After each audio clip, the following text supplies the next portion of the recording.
Hello everyone, I am Aarti Chauhan and I welcome you all to my channel Aarti Education World. Dear students, today we will learn how to write notes. और notes आपको पता ही है, चाहे आप 11th class में पढ़ रहे हैं और you are studying in 12th class, कि आपका रीडिंग सेक्शन में एक क्वेश्चन आता है आपका अनसीन पैसेज और आपको उसमें आती है नोट मेकिंग करने को, और वो होता है पूरे 8 मार्क्स का. तो in this video you will learn how to get 8 out of 8. जी यस, 8 में से 8 नंबर दिला के जाएगा आपको ये वीडियो. बस इस वीडियो को आप पूरा देखिए एंड तक. चलिए, अगर आप चैनल पर नए हैं तो चैनल को सब्सक्राइब कर लीजिए, और अगर आपने वीडियो को अभी तक लाइक नहीं किया है तो लाइक भी करिए. और आपके जो कमेंट है ना, जो आप कमेंट सेक्शन में देते हैं, उसी से मुझे पता चलता है कि आपको कितना समझ आ रहा है. तो प्लीज़ जैसे भी आपको लगता है आप कमेंट सेक्शन में एक अपना वैल्यूएबल कमेंट जरूर छोड़ के जाइए. चलिए शुरू करते हैं आज की video. Note making. Note making को सबसे पहले हम ये जान लेते हैं कि नोट मेकिंग क्यों जरूरी है.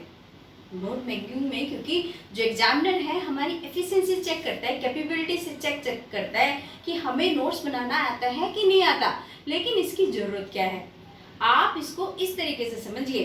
देखिए, एक कोई केस चल रहा है कोर्ट में, आपने देखा होगा, चलो वैसे नहीं देखा तो आपने पिक्चरों में या फिर आपने सीरियल्स में देखा होगा कि केस चलता रहता है, और केस बहुत लंबा चलता है. कई बार 5 साल, कई बार 10 साल आप पेपर में पढ़ते होंगे, कई बार 15 साल. और ड्यूरिंग दिस पीरियड जो भी वो लंबा केस चल रहा है उसमें जजेस भी चेंज हो जाते हैं. कई बार जो पेरेंट्स होते हैं उनकी जगह उनके बच्चे फॉलो अप करते हैं, और उस पीरियड के दौरान पे बहुत सारे एविडेंसेस आते हैं, बहुत सारे आपके विटनेस होते हैं, गवाह पेश किए जाते हैं, बहुत सारी इंफॉर्मेशन आती है. और वो सब चीज़ें हमें at the time of judgement सारी की सारी कंसीडर करनी होती हैं. तो अगर नोट मेकिंग नहीं होगी, अगर उसमें नोट्स नहीं बनेंगे, तो इज दैट पॉसिबल कि जजमेंट के टाइम पे सही जजमेंट आ सके. सोच के देखिए आप, बिल्कुल भी पॉसिबल नहीं है. तो आपने देखा होगा पिक्चरों में ये सेम कि कई बार जब भी कोई अहम जानकारी दी जाती है तो क्या कहता है लॉयर कहता है points to be noted my lord. वो क्यों बोलता है? क्योंकि ये पॉइंट इम्पोर्टेंट हो सकता है इस केस के जजमेंट के लिए. नोट मेकिंग बिल्कुल वही काम करती है. जब आप बहुत सारी बुक से कंसर्न करके पढ़ते हैं, आप इसको इस तरीके से समझिए. और एग्जाम के टाइम पे क्या आप सारी बुक्स को पढ़ सकते हैं पूरी की पूरी थोरली? बिल्कुल भी नहीं पढ़ सकते. तो उस टाइम आपको एकेडमिक में अच्छा स्कोर करने के लिए, आपको मतलब अच्छा जो आपके टारगेट हैं वो अचीव करने के लिए आपको नोट मेकिंग की ज़रूरत जो बहुत पड़ती है. तो इसलिए हमें नोट्स मेकिंग करना बहुत ज़रूर आना चाहिए.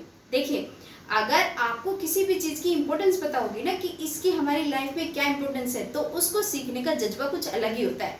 इसलिए उस चीज़ की ये समझिए आप पहले कि इसकी ज़रूरत क्यों है. देखिए, आप शुरू करते हैं नोट मेकिंग की. क्या क्या चीज़ें हैं जो ज़रूरी होती हैं. एक तो ये होता है, जो नोट मेकिंग होती है आपकी शॉर्ट एंड कॉम्पैक्ट होनी चाहिए. ये तो ऑब्वियस है. जब आपके पैसेज बड़े बड़े आएंगे आप उनको शॉर्ट फॉर्म में लिखेंगे, ठीक है, कॉम्पैक्ट फॉर्म में लिखेंगे. कंप्लीट इन्फॉर्मेशन होनी चाहिए उसमें. कंप्लीट इन्फॉर्मेशन मीन्स कि ऐसा नहीं है कि आपने नोट्स बना लिए लेकिन इंपॉर्टेंट पॉइंट कवर ही नहीं किए, मतलब आपने उसका जो इंट्रो दे दिया लेकिन बीच की चीज़ें नहीं लिखी या बाद की चीज़ें नहीं लिखी, या कोई भी जो इंपॉर्टेंट फैक्ट है आपने छोड़ दिया. उसमें से आपको पूरे के पूरे पैसेज को कवर करना है उस नोट मेकिंग के अंदर. आपको 11th और 12th के लिए जो एग्जाम में ये क्वेश्चन आएगा उसमें पूरा का पूरा पैसेज आपको कवर होना चाहिए. तीसरी चीज है लॉजिकल और अंडरस्टैंडेबल. देखिए, लॉजिकल की तो आप चिंता मत करिए क्योंकि लॉजिक्स तो वो खुद ही देगा. वो ये है आपके जो क्वेश्चन पेपर में बहुत सारे लॉजिक आएंगे, तो लॉजिकल तो वो अपने आप ही हो जाएगा. और अंडरस्टैंडेबल मतलब वो समझ में भी आनी चाहिए. तो क्या क्या चीज़ें हैं जो आपको अंडरस्टैंडेबल किस तरीके से बनाना है, क्या फॉर्मेट अप्लाई करना है, वो मैं सब आपको बताने वाली हूँ. देखिए, जब आप नोट मेकिंग करते हैं, नोट मेकिंग किस तरीके से करते हैं. नोट मेकिंग आप सबसे पहले समझिए कि नोट मेकिंग करने के रूल क्या है, किस तरीके से आप नोट मेकिंग करेंगे. नोट मेकिंग में आपका एक पैसेज आएगा. पैसेज आपके या तो एक ही पैसेज बड़ा सा आएगा या छोटे छोटे उसके पार्ट्स करके दे देंगे वो 4-5, फिर आपको उसकी नोट मेकिंग करनी है. एक क्वेश्चन तो उसमें होगा ए पार्ट जिसमें आपको नोट मेकिंग करनी है, बी पार्ट होगा उसमें जिसमें आपको समरी लिखनी है. तो जो नोट मेकिंग करनी है उसमें क्या करना है, देखिए, जैसे सपोज ये पेज है आपका, कोई भी पेज है और पेज के मिडल में आपको उसकी हेडिंग लिखनी होती है।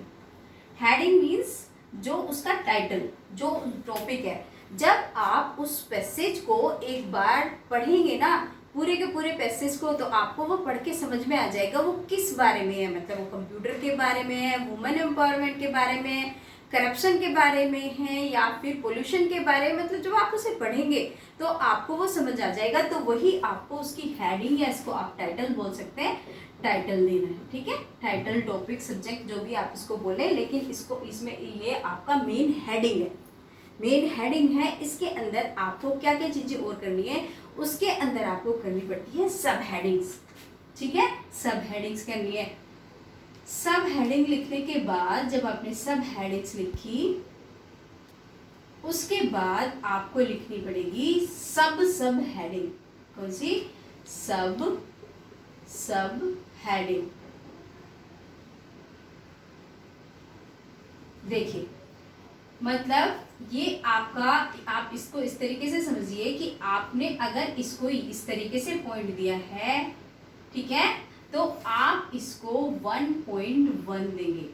ठीक है, और अगर फिर उसमें आपको एक हेडिंग के अंदर कम से कम आप 3 मान के चलिए, 3 तो आपको करनी ही है। मतलब 1.1, 1.2, 1.3, 3 सब हेडिंग्स तो आपको करनी ही है। उसकी नीचे जो छोटी सब हेडिंग है, आपको 3 कम से कम उसमें करनी है। फिर आप देखिए, दूसरा पैसेज बनाना है आपको। दूसरे पैसेज में से, या फिर जो आपने कंटेंट को डिवाइड करा है 3-4 जगह पे, उसमें आपको दूसरी सब हेडिंग लिखनी है। और दूसरी सब हेडिंग लिखने के बाद जो आपकी दूसरी सब हेडिंग होगी, तो आप उसको इस तरीके से लिखें, 2.1। ठीक है, इसको कैसे लिखेंगे? 2.1, 2.2 और 2.3। राइट, ये आपकी सब हेडिंग है। राइट, ऐसे ही आपकी ये सब हेडिंग हो जाएंगी। अब थर्ड जब आप पैराग्राफ करेंगे तो उसमें भी सेम, और आपको इसका अलाइनमेंट का भी बहुत ध्यान रखना है। कैसे अलाइनमेंट का कैसे ध्यान रखना है, मैं आपको बताती हूँ। देखिए, जो ये आपने हेडिंग्स लिखी है इसकी, ये आपकी एक लाइन में आनी चाहिए। अगर आपके पास स्केल है, जब आप पेपर देने गए हैं, तो आप स्केल से एक या तो मेजर कर लीजिए इस तरीके से। अगर नहीं है तो आप थोड़ा सा आइडिया से इनको सबको बराबर रखिए, और जो आपके सब पॉइंट्स हैं उनको भी सबको बराबर रखिए, तो वो ज़्यादा आपका इफेक्टिव लगेगा। जैसे इधर जा रहा है ना, ऐसे नहीं जाना चाहिए। आप इसको बिल्कुल ऐसे रखिए कि ये बिल्कुल सही अलाइनमेंट में। ठीक है, और हाँ, एक बात और है आपको, अगर आप इसको और भी इफेक्टिव बनाना चाहते हैं ना, कि आपको एग्जामिनर के ऊपर साइकोलॉजिकल अच्छा इफेक्ट बनाना है, तो आप सब हेडिंग्स के अंदर भी, जो सब हेडिंग है उनके अंदर भी कुछ पॉइंट्स बना सकते हैं। जैसे ये 2.3 है और इसके अंदर हमें कोई और पॉइंट बनाना है, तो आप इसको थोड़ा सा और अंदर रखिए, 2.3.1। ठीक है, आप इस तरीके से फिर 2.3.2, अगर एक से ज्यादा पॉइंट है, आप सब में करने की जरूरत नहीं है, 1-2 चीजों में कर दीजिए, तो आपका इससे बहुत अच्छा इफेक्ट पड़ेगा एग्जामिनर के ऊपर, साइकोलॉजिकल इफेक्ट। और सपोज आप पहला क्वेश्चन करते हैं किस चीज का, नोट मेकिंग का, और फिर आप नोट मेकिंग का जब आपने पहला क्वेश्चन करा और उसको समझ में आ गया, देखो, क्योंकि इसमें ना जो कभी भी किसी भी एग्जाम में साइकोलॉजिकल इफेक्ट बहुत पड़ता है आपकी, क्योंकि note making it's all about the formatting and जो आपका जो कंटेंट है उससे इसमें ज़्यादा लेना देना नहीं है। इसका फॉर्मेटिंग पे, जो आपका किस तरीके से आपने उसको फॉलो करा है, उस पर बहुत मैटर करेगा। देखिए, और इसके बाद आप बहुत ही इंपॉर्टेंट चीज़ और क्या है नोट मेकिंग के में, वो है आपकी एब्रीविएशंस। तो आपको इस सब चीज़ के बाद आपको नीचे एक बॉक्स बनाना है, और बॉक्स में क्या करना है, बॉक्स में एटलीस्ट 5 एब्रीवेटेड वर्ड लिखने हैं। 5 एब्रीवेटेड वर्ड मतलब अभी बताती हूँ क्या होते हैं। उसमें लिखेंगे की टू एब्रीवेशंस, की टू एब्रीवेशन, मतलब एटलीस्ट 5 वर्ड्स इसमें होने चाहिए। आप 5 to 8 वर्ड्स इसमें लिख सकते हैं। किस तरीके से लिखेंगे, जैसे कोई भी वर्ड है आपका, अभी बताती हूँ कि किस तरीके के एब्रीविएशंस आपको यूज करने हैं, क्योंकि आपको जो ये पैसेज होता है ना, जो आपका पैसेज आएगा, आपको इसमें पूरा का पूरा सेंटेंस हेडिंग तो आपकी होगी 2 या 3 वर्ड की, 1 वर्ड या 2 वर्ड या 3 वर्ड। अगर आपको नहीं पता चल पा रहा है तो आप पैसेज को पूरा पढ़िए और देखिए कोई वर्ड ऐसा जो बार बार रिपीट हो रहा है जिसके बारे में है, तो आप उसको ही उसकी हेडिंग बना दीजिए। फिर आपको सपोज आपने पूरा पैसेज पढ़ा और आपको पता चला कि कंप्यूटर के बारे में है ना, तो आप उसकी हेडिंग क्या लिखोगे, कंप्यूटर। ठीक है, कंप्यूटर आपने हेडिंग लिख दी। फिर उसके बाद आपने पहला पैराग्राफ पढ़ा और पहले पैराग्राफ में आपको समझ में आया कि कंप्यूटर के यूजेस क्या हैं। ठीक है, कहाँ कहाँ पे यूज होता है, क्या क्या इसके मतलब किस किस जगह पे यूज होता है, तो आपने सब हेडिंग बनाई। लेकिन सब हेडिंग में आपका ये हार्ड फास्ट रूल नहीं है कि आप उसमें पूरा का पूरा सेंटेंस मतलब बिल्कुल आप फॉर्म में लिखें, मतलब आप में उसका सब्जेक्ट भी हो, वर्ब भी हो, ऑब्जेक्ट भी हो, मतलब वो जो सेंटेंस फॉर्मेशन होती है वो पूरा रूल अप्लाई, मतलब प्रॉपर सेंटेंस होने की जरूरत नहीं है।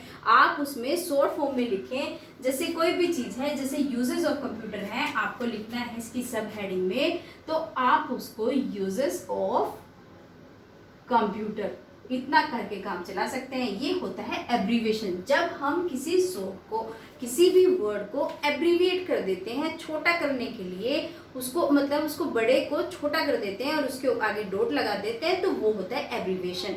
कुछ स्टैंडर्ड एब्रीविएशन भी होते हैं, कुछ आपके न्यूमेरिकल एब्रीविएशंस भी होते हैं। जैसे किस तरीके से, अगर कहीं पे एंड आया है तो आप इसको इस तरीके से लिख सकते हैं। ठीक है, ये यूनिवर्सल अप्लाइड है पहले, और अब पेपर में लिख के भी आने लगा है कि रिकॉग्नाइजेबल आपके एब्रीविएशन होने चाहिए। इसका मतलब ये है कि आपको ऐसे एब्रीविएशन रखने हैं जो उसको पता चल जाए। ऐसे नहीं कि कुछ भी जिसकी जरूरत नहीं है उसको भी आप बना रहे हैं। देखिए, जैसे एंड को आप ऐसे लिख सकते हैं, मान लो आया 500, ये लिखा हुआ है सेंटेंस में, तो आप इसका एब्रीविएशन कैसे कैसे नोट्स बना सकते हैं, कैसे छोटा कर सकते हो, सिंपल 500, राइट। अगर आया है पेपर में लिखा हुआ गवर्नमेंट, तो आप गवर्नमेंट का कैसे लिखेंगे, गवर्नमेंट का ये हो गया, सबको पता है यही होता है ना। तो आप इस तरीके से, डॉक्टर आया लिखा हुआ तो डॉक्टर का आपने DR लिख दिया, है ना। मिस्टर आया है तो आप मिस्टर का आपने इस तरीके से लिख दिया। अगर देयरफॉर लिखा हुआ आया है तो आप ऐसे कर देते हैं, है ना, पहले ऊपर एक डॉट, फिर ये। अगर बिकॉज आया तो आपने ऐसे कर दिया। तो ये सारे एब्रीविएशन है, मतलब वर्ड्स को शॉर्ट में करके लिखना है।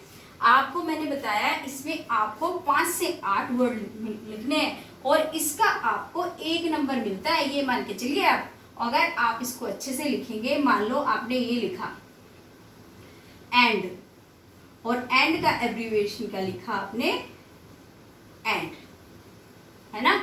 इस तरीके से आपको यहाँ पे वर्ड्स लिखने हैं और यहाँ पे उनके एब्रीविएटेड वर्ड्स, राइट। और सब हेडिंग में भी आपको क्या यूज करने हैं, इसमें भी आपको छोटे सेंटेंस, मतलब आपको समझ में आना चाहिए बस। ये जरूरी नहीं है कि वो पूरा का पूरा सेंटेंस मतलब ग्रामेटिकली करेक्ट हो, तो ये पूरे सेंटेंस लिखने की जरूरत नहीं है, बस आपको समझ में आना चाहिए। सब हेडिंग में भी कर सकते हैं आप, इनकी इसमें भी कर सकते हैं, लेकिन टाइटल में बिल्कुल मत कर देना। कभी यहाँ पे आप कंप्यूटर की जगह ये COMP लिख के डॉट लगा दें। टाइटल हमें पूरा वर्ड लिखना है, क्योंकि 2-3 वर्ड का ही आपका टाइटल होगा। ठीक है, फिर इसी तरीके से सपोज यहाँ पे यूजेस आए तो हमने लिख दिया किस किस चीज़ में यूज में आते हैं। जैसे पहली हेडिंग लिख दी हमने किस चीज़ में, जैसे हमारा हम क्या कर सकते हैं कंप्यूटर पे, ईमेल भेज सकते हैं, म्यूजिक सुन सकते हैं, ऐसे पॉइंट्स हम बना के लिख देंगे इनमें शॉर्ट में करके। और क्या कर सकते हैं, और भी बहुत सारी चीज़ें हम क्या कर सकते हैं कि हम आजकल देखो ऑनलाइन क्लासेस भी ले सकते हैं, तो बहुत सारी चीज़ें कंप्यूटर पे करने को आपने जो भी उस पैराग्राफ में अपने से नहीं लिखना, जो उस आपके जो पैसेज है वो सब लिखना है। और जो दूसरा पॉइंट है, मान लो उसमें लिखा हुआ है उसके एडवांटेजेस, कंप्यूटर के एडवांटेजेस क्या है, और आपने इसकी भी हेडिंग लगा दी कि एडवांटेजेस ऑफ कंप्यूटर, कंप्यूटर के एडवांटेज क्या है। देखो हमने एब्रीविएशन यूज करे ना, इस तरीके से आपको करना है।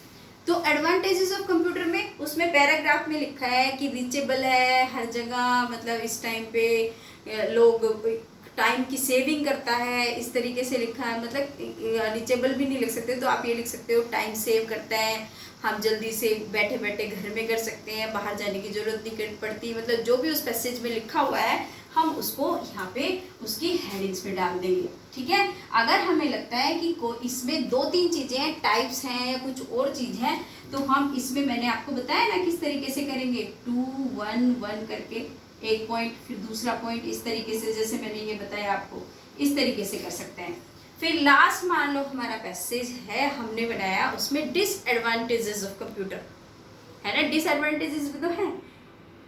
डिसएडवांटेजेस क्या क्या हो सकते हैं कि रीचेबल नहीं है गांव के लोगों तक, बहुत महंगा है, या फिर इस तरीके की जो भी चीजें हैं तो आप इसमें लिख सकते हैं ना।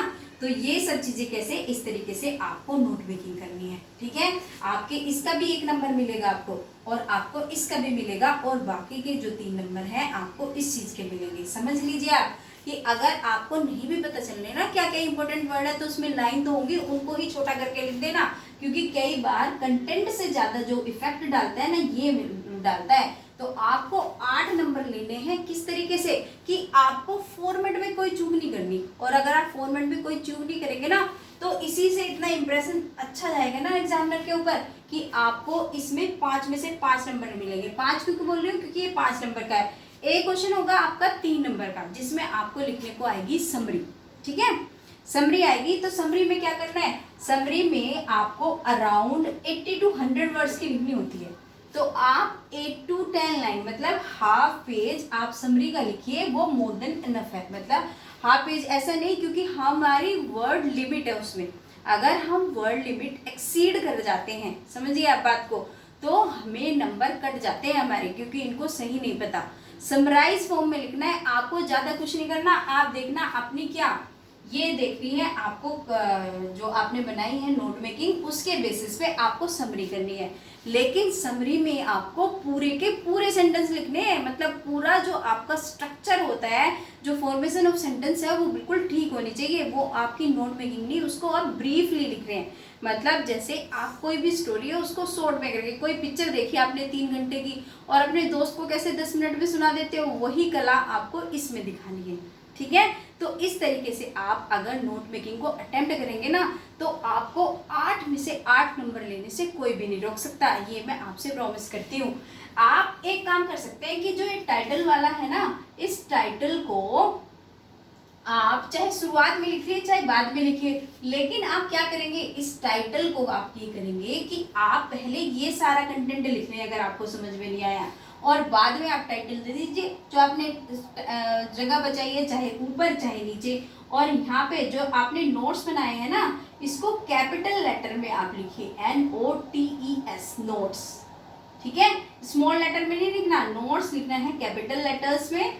जब आप इसको हेडिंग या टाइटल को देंगे ना, उसके नीचे लिखिए इसको, जैसे आपने हेडिंग दी, या तो आप हेडिंग टाइटल सबसे ऊपर देंगे, ठीक है, या तो आप हेडिंग टाइटल यहाँ पे रखेंगे, या आप हेडिंग टाइटल रखेंगे यहाँ पे, इन दोनों में से चाहे यहाँ पे चाहे यहाँ पे। और इसके नीचे अगर आप ऊपर दे रहे हैं तो ये नोट्स लिखिए, और अगर आप नीचे दे रहे हैं तब भी इन नोट्स से ऊपर आप कैपिटल लेटर में नोट्स लिखिए। फिर आप इसको बनाइए तो गजब का इम्पैक्ट पड़ेगा और आपके पूरे नंबर आएंगे।